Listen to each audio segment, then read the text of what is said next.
오늘 말씀의 암송송입니다.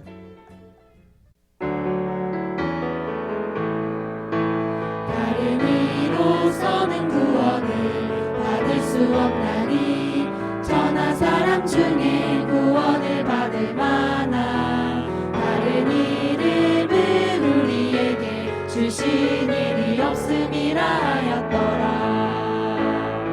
사도행전 4장 12절.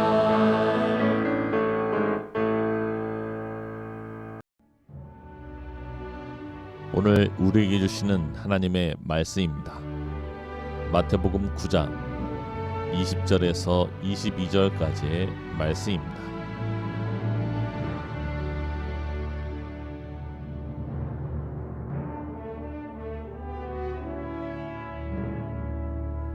열두의 동안이나 혈루증으로 앓는 여자가 예수의 뒤로 와서 그 겉옷가를 만지니 이는 제 마음에 그 겉옷만 만져도 구원을 받겠다 함이라. 예수께서 돌이켜 그를 보시며 이르시되 딸아 안심하라 내 믿음이 너를 구원하였다 하시니 여자가 그 즉시 구원을 받으니라.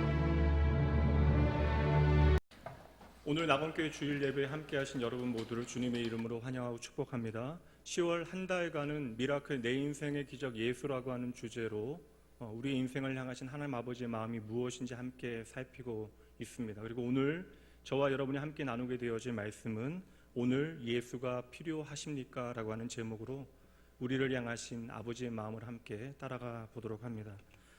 오늘 말씀이 보여주고 있는 상황을 우리가 조금 더 상세하게 살피기 위해서 오늘 말씀과 동일한 말씀이 누가복음과 마가복음의 말씀에 나오는데요.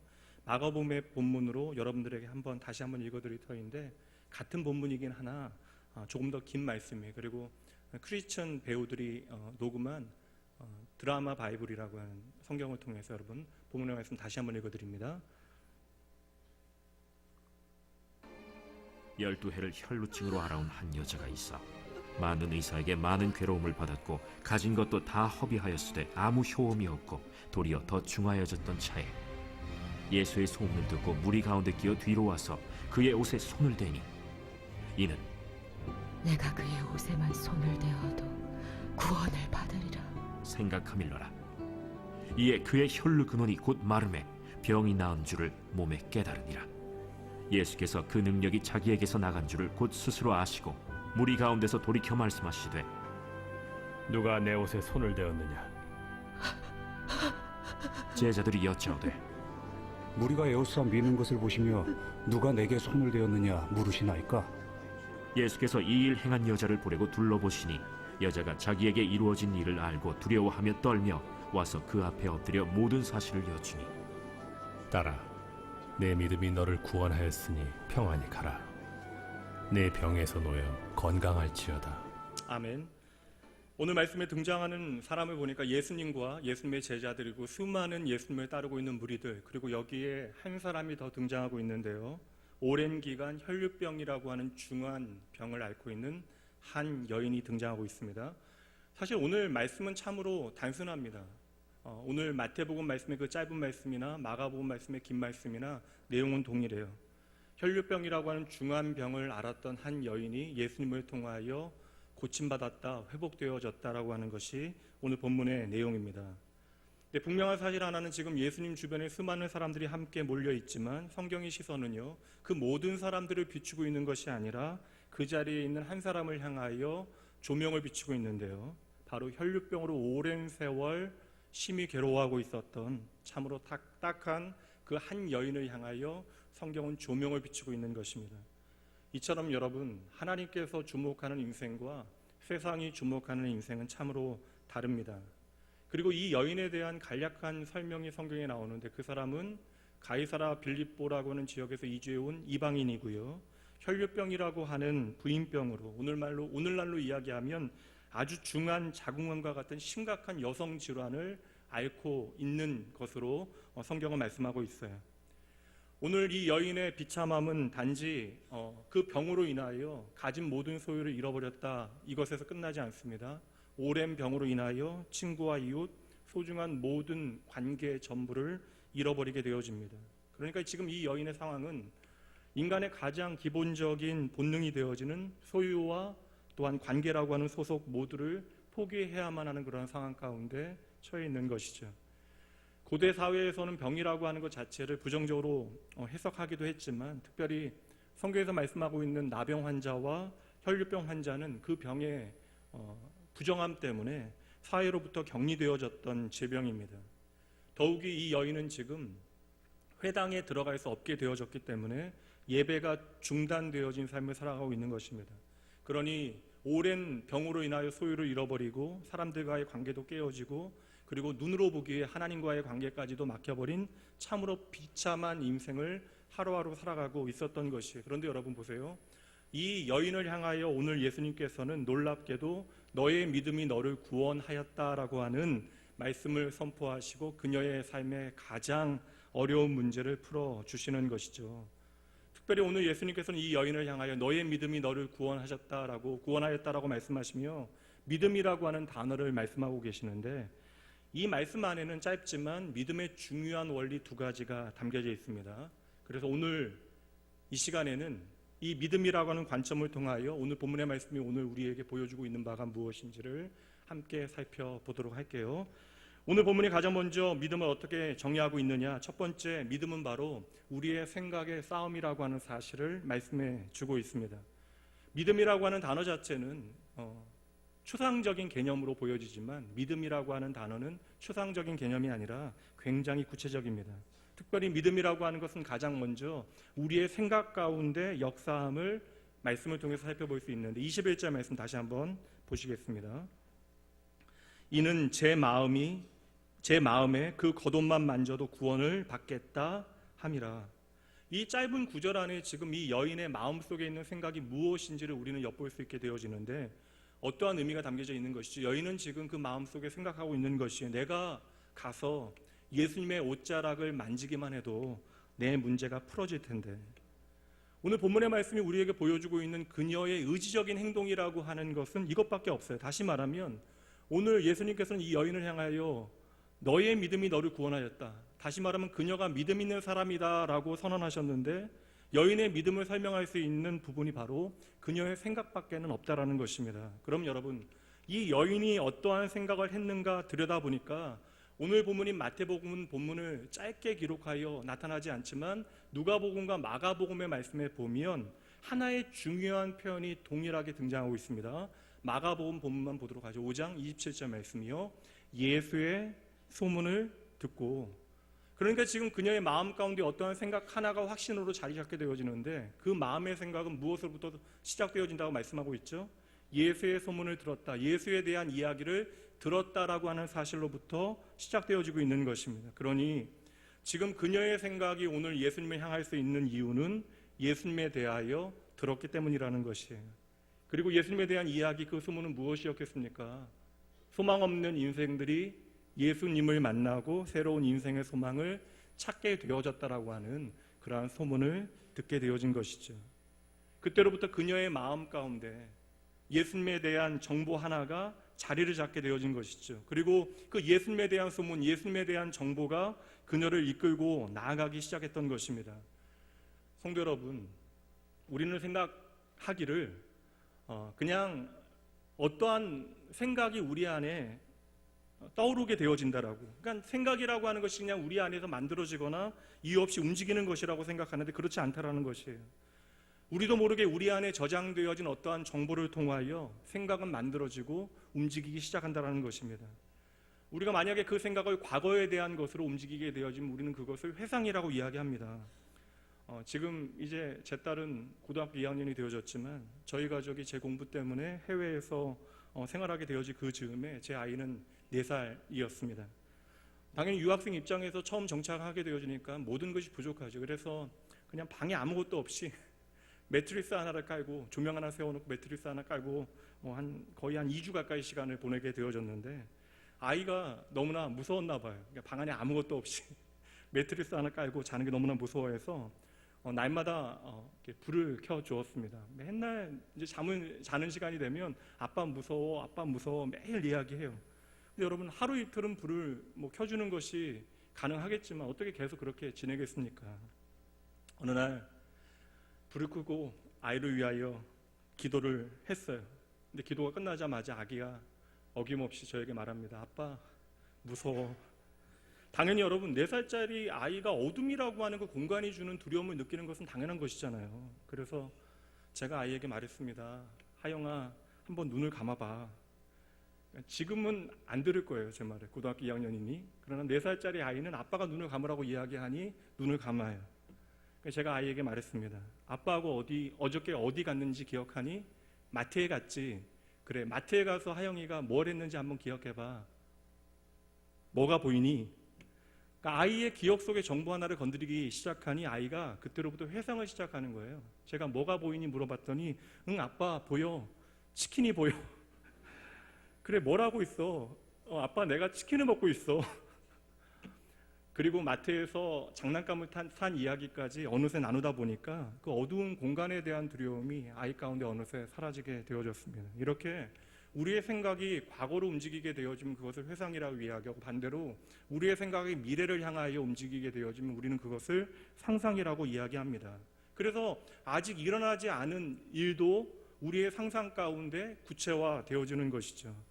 여러분, 생각이라고 하는 것은요, 하나님의 형상대로 창조되어진 이 땅의 인생들, 저와 여러분에게 주신 하나님의 놀라운 축복입니다. 그러므로 이 생각이라고 하는 것은 창조적인 능력이 있어서 생각이라고 하는 씨앗이 우리의 마음에 심겨지게 되어지면 이 생각에 물을 주고 거름을 주게 되어지면 반드시 이 생각은 자라나게 되어지는 것입니다. 그리고 놀라운 사실은 무엇이냐면 우리가 어떠한 생각을 하든지 간에 상관없이 우리가 하는 생각은 반드시 어떠한 결과를 만들어낸다라는 것이죠.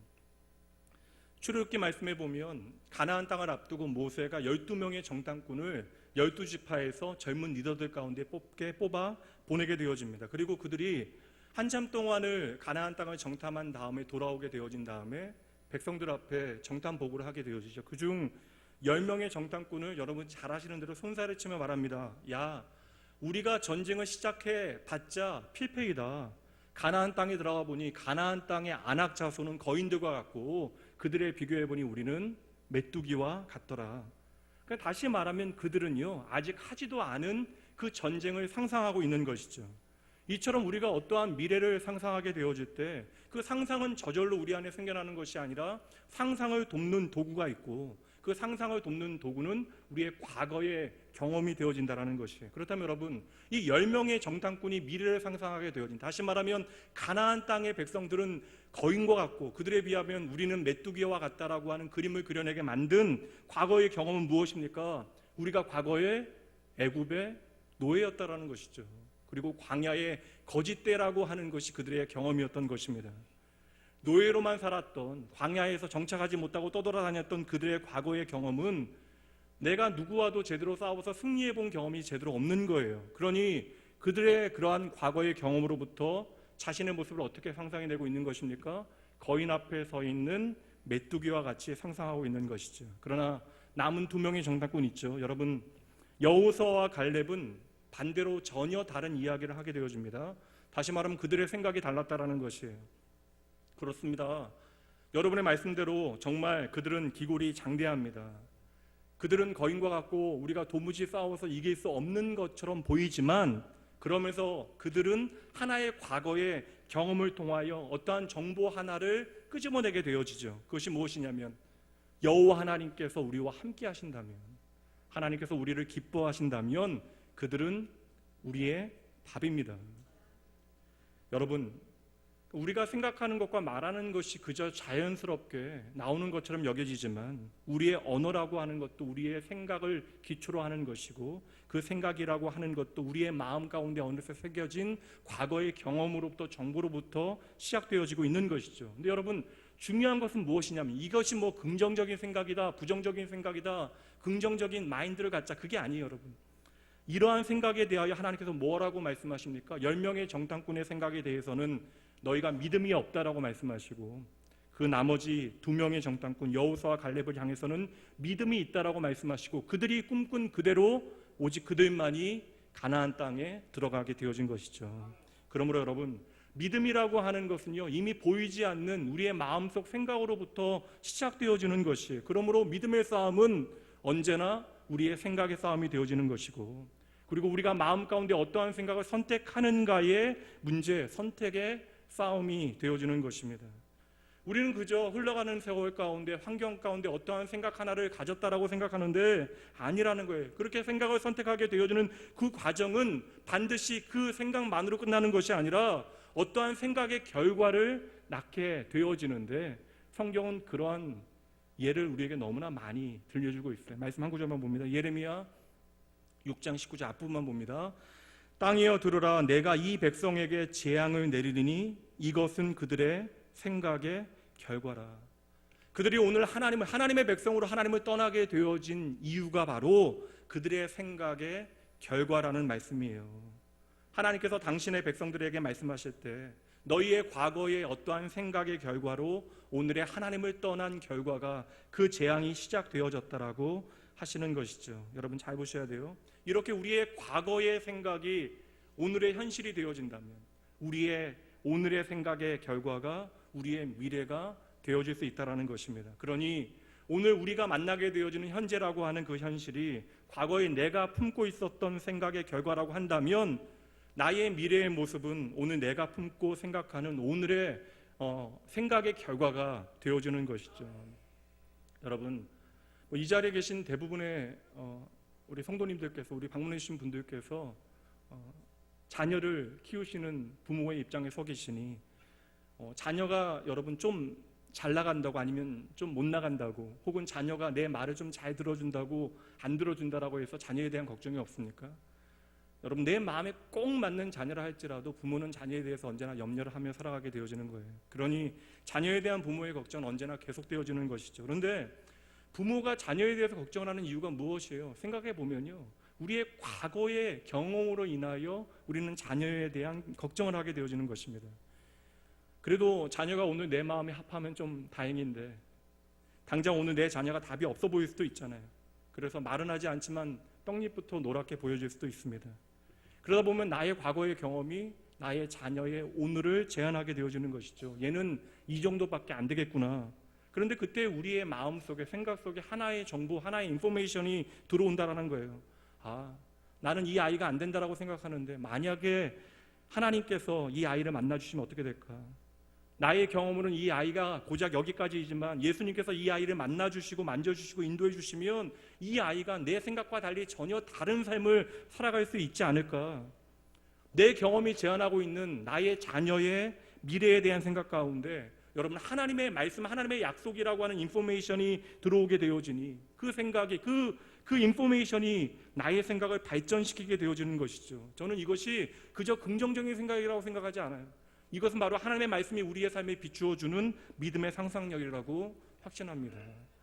이 믿음의 정의 하나를 히브리서 11장 말씀을 통해서 보도록 합니다. 히브리서 11장 1절 말씀 함께 읽어보도록 하죠. 믿음은 바라는 것들의 실상이요 보이지 않는 것들의 증거입니다. 아멘. 여인은 지금 무엇을 보고 있는 거예요? 지금 수많은 사람들이 모여 있습니다. 그러나 저 멀리 예수님이 보이기 시작한 거예요. 그래서 주님을 향하여 지금 한 걸음 한 걸음을 내딛기 시작합니다. 그리고 주님 앞에 나아가 간신히 주님의 옷자락을 잡게 되어지는 그 순간 그녀의 오랜 병의 근원이 말라버리는 믿음의 상상을 지금 그녀가 하고 있는 것이죠. 그리고 그녀 안에 그러한 생각이 자리 잡게 되어진 이유가 무엇이에요? 오늘 예수라고 하는 소문, 예수라고 하는 정보, 예수라고 하는 인포메이션이 그녀의 마음 가운데 주어졌기 때문에 가능했던 일입니다. 그러한 의미에서 여러분, 저는 오늘 이 시간 참으로 귀하다고 생각합니다. 어떤 분들은 예수라고 하는 이름조차 낯설고 교회에 나오는 내 모습을 상상조차 하지 못한 분들도 계실 터인데, 오늘 이 시간 이 자리, 내가 우연과 같이 이 자리에 앉아있다 할지라도 예수의 이름이 새로운 인포메이션으로 여러분의 마음 가운데 자리 잡게 되어질 것이기 때문에 그러합니다. 세상의 모든 사람이, 심지어 이 여인조차도 이제 나의 인생은 끝났다, 여기까지이다 생각하게 되어지는 경험의 전부가 그녀를 괴롭히고 있어요. 그런데 어느 날 소망 없던 나의 삶 가운데 예수라고 하는 정보 하나가 들어왔다라는 거예요. 그때 그녀가 한 것은 단 한 가지죠. 이 예수라고 하는 분을 통하여 변화되어지게 되어진 나의 미래를 그려내게 되어진 것입니다.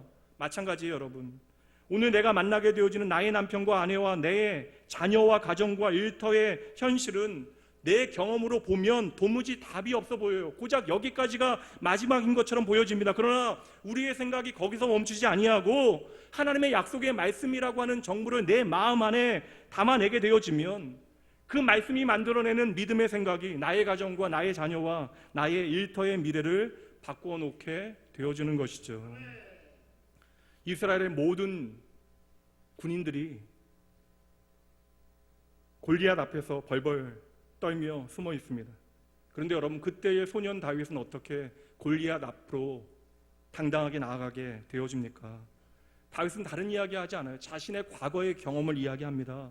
과거의 들판에서 양을 칠 그때에, 때로는 사자와 곰이 양을 물어가게 되어질 그때에는 자신의 물맷돌을 들고 사자와 곰을 죽였다라고 말합니다. 그리고 그 과거의 경험을 통하여 골리앗을 향하여 무엇이라고 다윗이 이야기하는지 들어보세요. 여러분, 너도 그 사자와 곰과 같이 되어질 것이다. 여러분, 인간의 경험에서 이야기하면 숨어 있는 것이 마땅해요.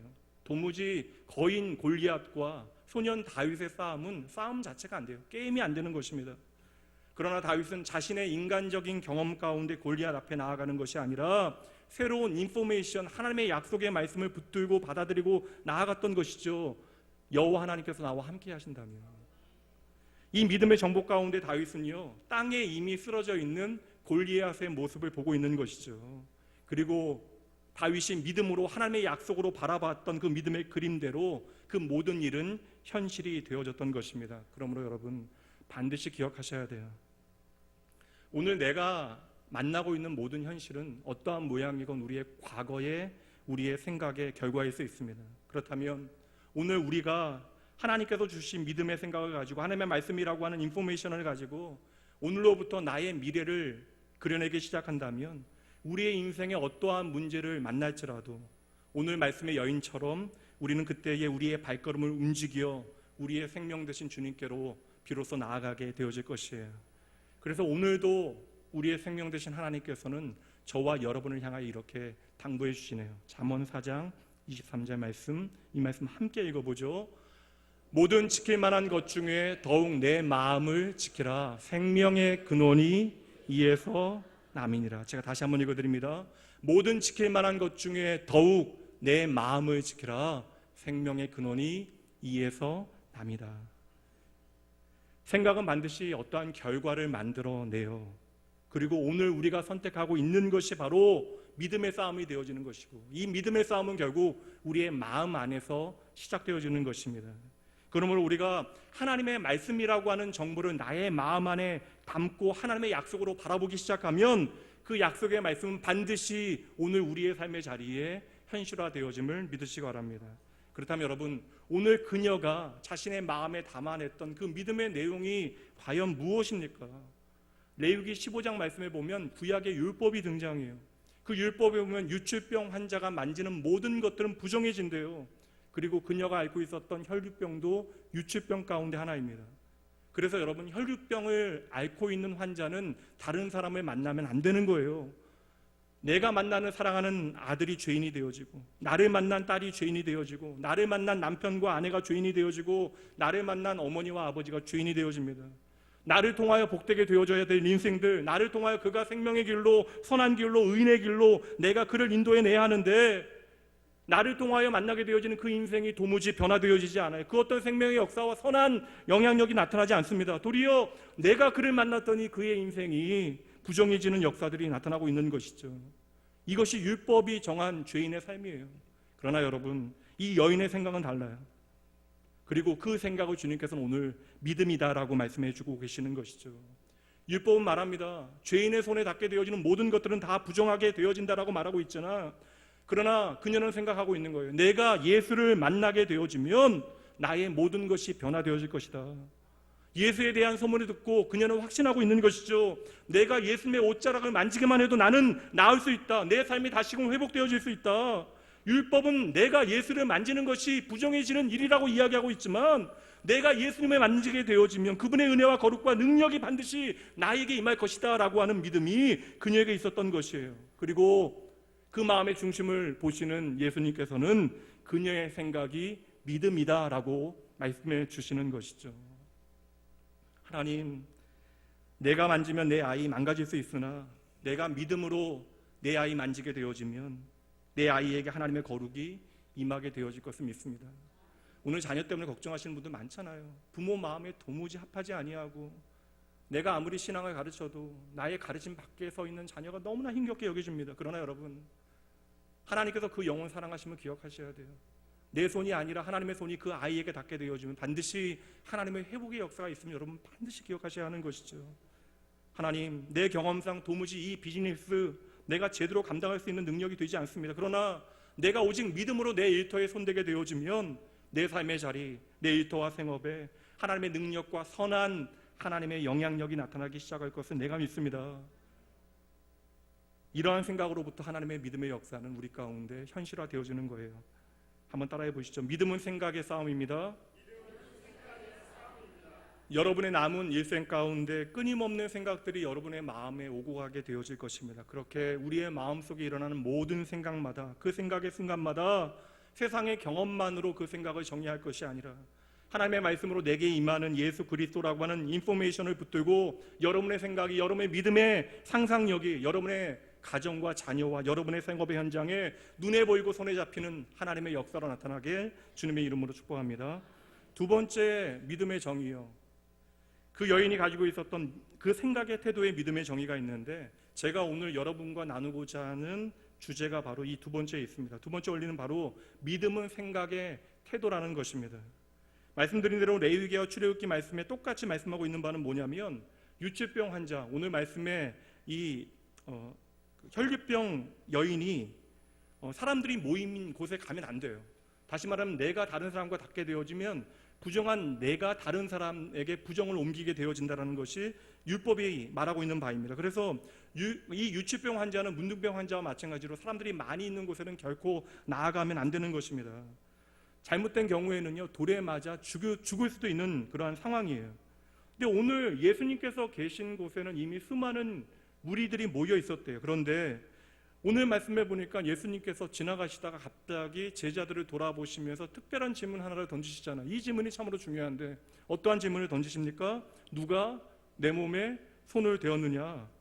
결국 누가 나를 만졌다라고 하는 것인데, 이 말씀이 얼마나 이상한 말씀입니까? 지금 현장에는 수많은 무리들이 서로 누군지도 모르고 밀고 당기고 밀치고 있는 상황이에요. 마치 우리로 얘기하면 아침 출근길에 만원인 지하철 안에서 누가 나에게 닿았다라고 이야기하는 것과 마찬가지이죠. 그러니 제자들도 무엇이라고 답합니까? 지금 주님 안 보이십니까? 이 자리에 수많은 무리들이 있습니다. 심지어 지금도 주님을 만지는 사람들이 있습니다. 근데 주님은 아니라는 거예요. 주님께서 오늘 말씀하시는 나를 만졌다라고 하는 말씀의 의미가 무엇입니까? 그저 스쳐 지나가는 의미 없는 손길이 아니라 하나님의 능력, 하나님의 생명이 나가는 터치였기 때문에 주님께서는 누군가 나를 만졌다라고 말씀하시는 것이죠. 그리고 이 말씀은 단지 그 자리에 있는 어떠한 한 사람을 위한 말씀이 아니라 오늘 저와 여러분을 위한 주님의 말씀이 되어지는 거예요. 그 자리에는 정말 수많은 사람들이 함께 모여 있습니다. 가득하죠. 그러나 그 시간에 예수님의 몸에 손을 대거나 몸을 부딪힌 사람들이 참으로 많았으나 그 자리에서 하나님의 회복의 역사, 하나님의 치유의 역사, 하나님의 기적적인 생명의 역사를 경험한 사람은 오직 이 혈류병 앓았던 한 여인밖에 없었다라는 거예요. 그래서 오늘 우리가 주목해야 할 표현이 바로 이것입니다. 누가 나에게 손을 대었느냐? 이 말씀은 오늘 나를 향한 주님의 말씀을 여러분 들으셔야 돼요. 오늘을 사는 저희로 하여금 믿음의 현장이 어떠한 현장인지를 주님께서 보여주시는 것입니다. 오늘 이 자리는 생명의 역사가 나타났는데 믿음을 통해서 나타났대요. 바로 주님의 능력이 여인의 믿음을 따라 역사한 현장을 우리에게 보여주심으로 우리가 어떠한 믿음을 가지고 하나님 앞으로 나아가야 하는가를 말씀해 주시는 것이죠. 말씀드린 대로 혈류병이라고 하는 것은요, 몸에서 피가 빠지는 거예요. 피라고 하는 것은 생명의 근원입니다. 그러니 몸에서 생명의 근원인 피가 빠진다라고 하는 것은 내가 날마다 생명력을 잃어가고 있다라는 것이죠. 이 자리에 있는 많은 분들이 오늘 나에게는 그렇게 중요한 문제가 있지 않다, 살만하다라고 여길 수 있으나 어찌 보면 오늘 우리도요, 날마다 생명력을 잃어가고 있는 중입니다. 아무리 우리가 넉넉한 삶을, 자랑할 만한 삶을 살아간다 할지라도 결국 우리의 삶은요, 실존적으로 얘기하면 하루하루 죽음에 가까워지는 삶을 살아가고 있는 것이죠. 얼마 전에 제가 병원에 가서 80이 넘으신 어르신 만나서 기도 제목 여쭤봤더니요, 다른 기도 제목 얘기 안 하시더라고요. 내게 남은 한 가지 소원이 있대요. 그냥 건강하게 아프지 않고 살다가 그냥 죽는 게 소원이시래요. 사람은 누구나요, 죽음이라고 하는 현실을 그렇게 두려워하며 살아가게 되어지는 것입니다. 그러나 여러분 보세요. 오늘 말씀의 이 혈류병 여인, 이 여인은요, 죽음이라고 하는 두려움이 오늘의 현실이었다는 것이죠. 말씀은 정확하게 그녀의 상황을 우리에게 설명합니다. 그동안 많은 의사들을 통하여 많은 괴로움을 받았고, 그럼에도 아무런 효험이 없고 날마다 그 병이 더 중하여져 갑니다. 그녀가 인간적으로 할 수 있는 모든 노력을 다해요. 모든 방법을 다 의지해 보았습니다. 이것도 믿어보고 저것도 믿어보고 세상의 모든 수단에 나를 맡겨보았습니다. 그런데 그 모든 방법들이 실패로 돌아갈 때마다 사실 몸의 고통보다 더 힘겨운 것은 그녀의 마음의 고통이었겠죠. 그렇게 모든 것들이 내 삶에 소용없어지고 하루하루 그 병은 깊어져만 갑니다. 그러던 차에 어느 날 소문을 듣게 되어져요. 주님께서 우리 동네를 지나가신다는 것입니다. 그 소문은 그녀에게 절박함으로 자리 잡게 되어져요. 그래서 그녀는 예수님을 만나는 일에 자신의 생명을 걸기로 작정합니다. 율법이 명하는 바 나는 부정한 여인이고, 이것이 발각되어지면 유대인들은 나를 향하여 돌을 던질 수도 있는데 지금 그녀는 예수님밖에는 소망이 없는 거예요. 그러니 생명을 걸고 주님 앞으로 나아가기로 작정합니다. 왜요? 그 길 밖에는 다른 길이 없기 때문에 그래요. 이만큼 이 여인은 절박하였고, 그래서 모든 것을 쏟아 부을 수 있는 그 집중력으로 주님께 나아갑니다. 주님 밖에는 다른 길이 없었기 때문에 그녀의 생명이 움직이는 방향을 향하여 한 걸음 한 걸음 내딛고 있는 것이죠. 여러분 보셔야 돼요. 하나님의 능력은요, 세상의 다른 것 위에 임하는 것이 아니라 이 여인과 같이 하나님을 향한 절박한 믿음 위에 임하게 되어지는 줄 믿으시기 바랍니다. 이 자리에 대부분의 분들이 건강하시잖아요. 오늘 말씀의 핵심은요, 혈류병 자체에 있는 것이 아닙니다. 하나님의 은혜를 받은 저와 여러분의 아름다움은요, 주님을 향하여 나의 처지를 내려놓고 애통해하며 주님의 옷자락을 붙잡는 그것에 있다라는 사실을 오늘 주님께서는 우리에게 말씀해 주시는 것입니다. 나의 옷이 아무리 더러워졌어도, 나의 옷이 아무리 헤어졌어도 주님께서는 그 모든 것을 깨끗하게 하시고 그 모든 것을 고쳐 주실 것입니다. 그러니 여러분 반드시 기억하셔야 돼요. 이 시간 많은 사람들이 함께 예배하고 있습니다. 그러나 주님의 옷자락을 잡고 주님께서 누가 나를 만졌느냐라고 하는 사람은 분명히 이 가운데 따로 있다라는 것이죠. 그러니 여러분 이제는 하나님의 부르심 가운데 여러분들께서 선택하셔야 돼요. 주님께 그렇게 가까이 있음에도 불구하고 생명의 기적을 체험하지 못하는 수많은 무리가 되어질 것인지, 오늘 이 여인과 같이 예수님 아니면 안 된다라고 하는 절박한 믿음으로 주님 앞에 나아가 주님의 놀라운 구원과 회복의 역사를 경험하는 한 사람이 될 것인지 여러분 믿음으로 선택하셔야 합니다. 이것이 바로 핵심이에요. 이 여인이 예수님 앞에 나아갈 때 그녀는 지금 무엇을 걸고 나아가요? 생명을 걸어요. 왜요? 생명을 얻을 수 있는 방법이 이것밖에 없기에 그녀는 생명을 걸겠다라고 하는 절박함으로 그 생명 앞으로 나아가는 거예요. 그렇게 절박함을 가지고 나아간 이유가 무엇이겠습니까? 간절함이죠. 목마름이죠. 지금 이 여인이 얼마나 간절했냐면, 예수님을 만나서 이 문제가 해결되어지지 않는다면 내가 차라리 죽는 것이 낫다라고 하는 생각만큼 간절하다라는 거예요. 그러니 오늘 예수님께 나아가게 되어진 그녀의 마음의 태도는 단 한 가지, 간절함이죠. 오늘 이 자리에 나와 계신 분들이 다양한 삶의 형편에서 다양한 목마름과 간절함을 가지고 살아가실 겁니다.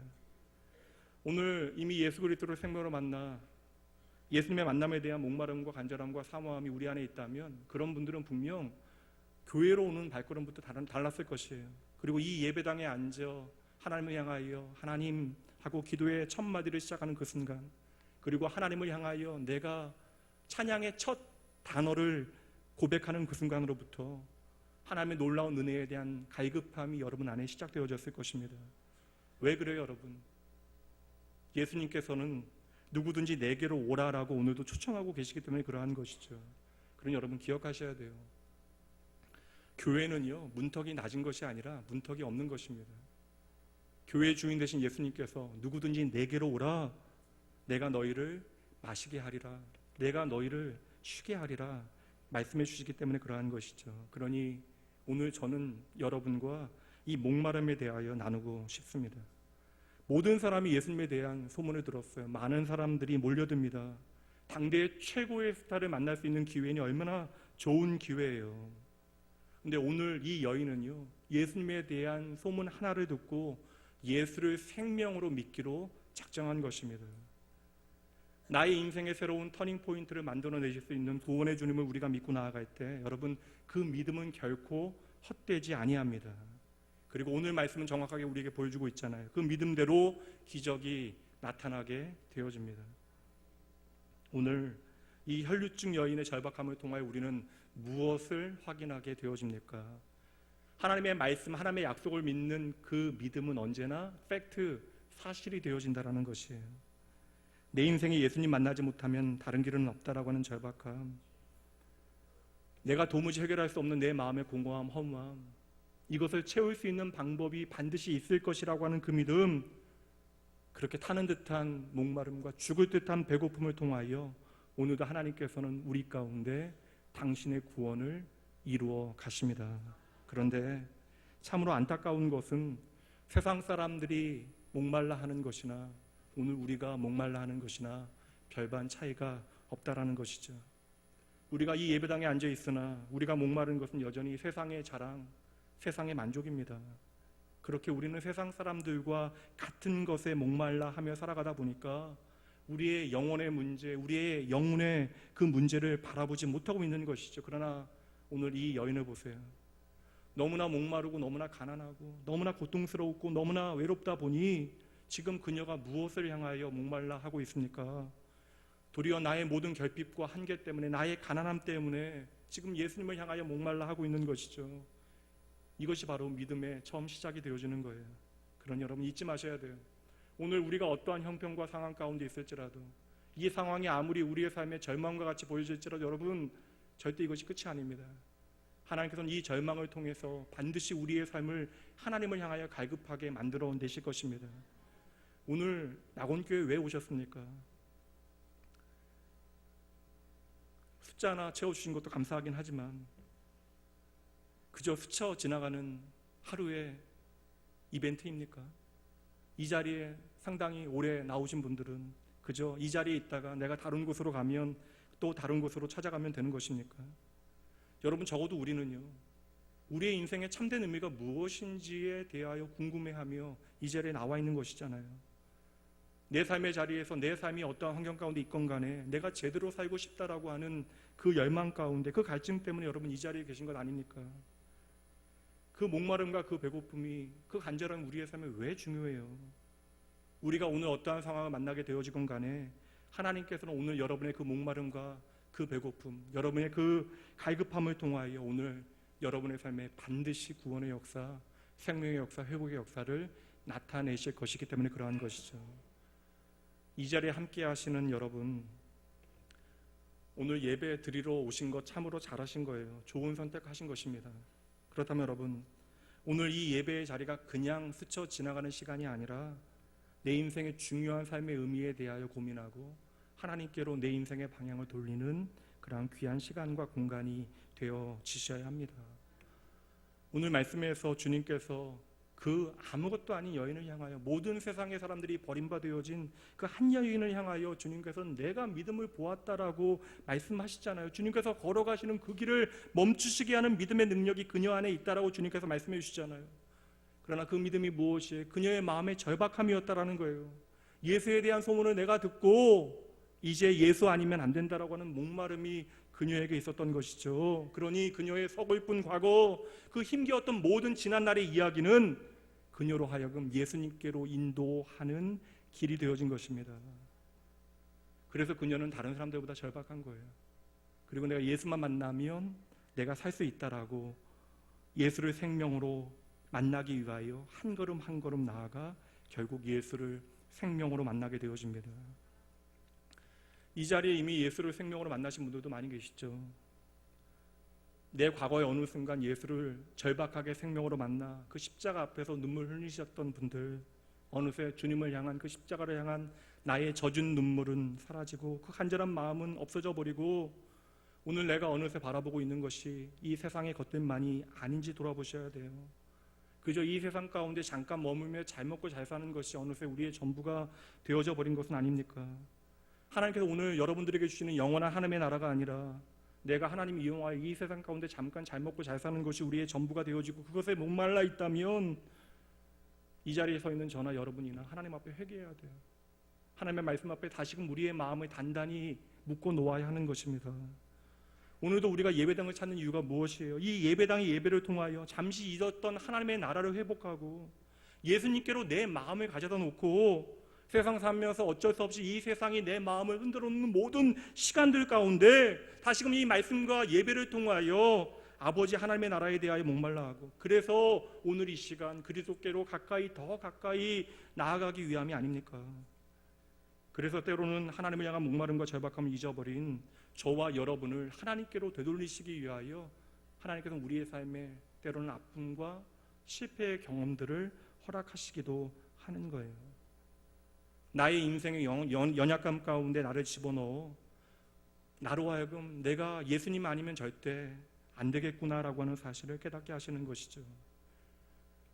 그 모든 목마름을 통하여 내가 예수님 없이는 안 되는 사람으로 만들어내시는 것입니다. 그러니 여러분, 우리의 삶의 모든 시간은 결국 하나님의 축복의 통로가 되어짐을 기억하셔야 돼요. 이제 말씀을 정리하도록 합니다. 하나님께서 우리의 삶 가운데 모든 것을 통하여 합력하여 선을 이루실 것입니다.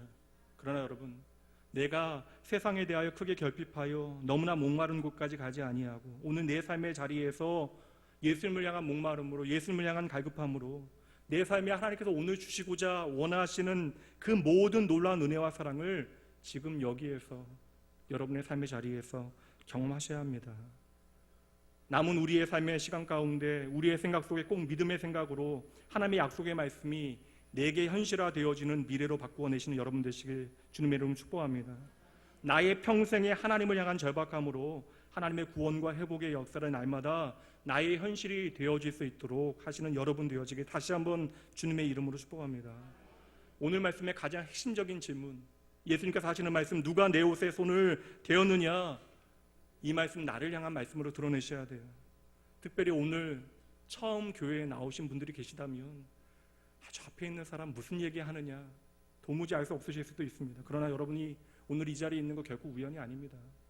오랜만에 이 자리에 다시 나오신 분들도 계실 것이에요.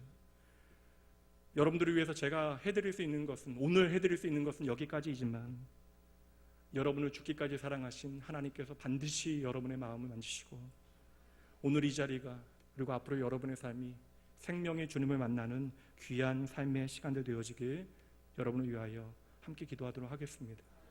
오늘 이 시간 함께 내 생명의 주님께서 어떠한 분이신지를 믿음으로 고백해 보시죠. 함께 찬양합니다.